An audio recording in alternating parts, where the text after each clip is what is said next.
कसली काय? अहो गणपतीची वर्गणी. दरवर्षी कसली रे वर्गणी मागता? काम धंदा करायला नको, घरदार नाही, जबाबदारी नाही, सण आले की आले भीक मागायला दारोदार, उपटसुंबे कुठले. वर्गणी आमच्याकडनं घेता आणि खाली गणपतीच्या नावाखाली दारू ढोसता. हा, डीजे लावून मिरवणुका काढता, रस्त्यात अंगविक्षेप करून नाचता आणि तो स्पीकर मेला दिवस रात्र कोकलत असतो. अहो घरात बोलताना सुद्धा घसा फाडून बोलावं लागतं.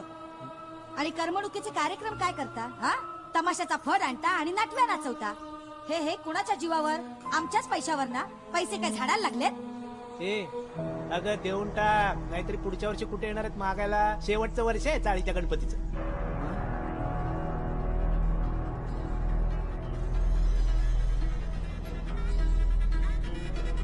हॅलो.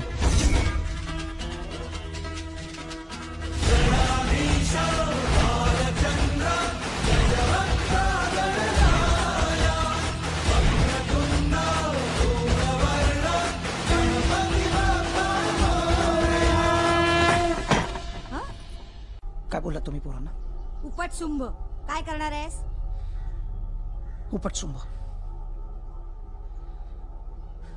वहिनी सकाळी 6 वाजता कामावर जातात, ही संध्याकाळी 4 वाजता घरी न जाता डायरेक्ट मंडपात येतात, मंडपाची कामं करतात, रात्रभर डेकोरेशनची कामं करतात, सकाळी 6 वाजता परत कामावर जातात. उपटसुंब. वहिनी तुमच्या पोराची तुम्ही जेवढी आतुरतेने वाट बघता ना संध्याकाळी शाळेत न येताना, तेवढीच त्याच्यापेक्षा जास्त आम्ही आमच्या गणपतीची दरवर्षी वाट बघतो. तुम्ही तुमच्या नवऱ्याला जेवढं प्रेमाने घास भरवलं नसेल ना, त्याच्यापेक्षा जास्त प्रेमाने आम्ही आमच्या गणपतीच्या मूर्तीसमोर प्रसाद चढवतो. तुमच्या लग्नात तुमचा बाप तुम्हाला सासरी पाठवताना रडला नसेल ना, त्याच्यापेक्षा जास्त आम्ही रडतो आमच्या गणपतीच्या विसर्जनाच्या दिवशी. उपटसुंब. जाऊ दे, आईला तुमच्याशी बोलण्यात काय, तुम्हाला काय पडले गणपतीची? गणपती आला काय आणि गेला काय?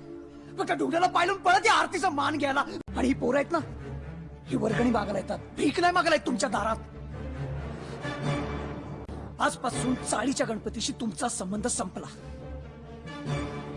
मंडपाच्या आसपास जर दिसलात ना, आईचा घोग अंगड्यात तोडून गळत बांधेल.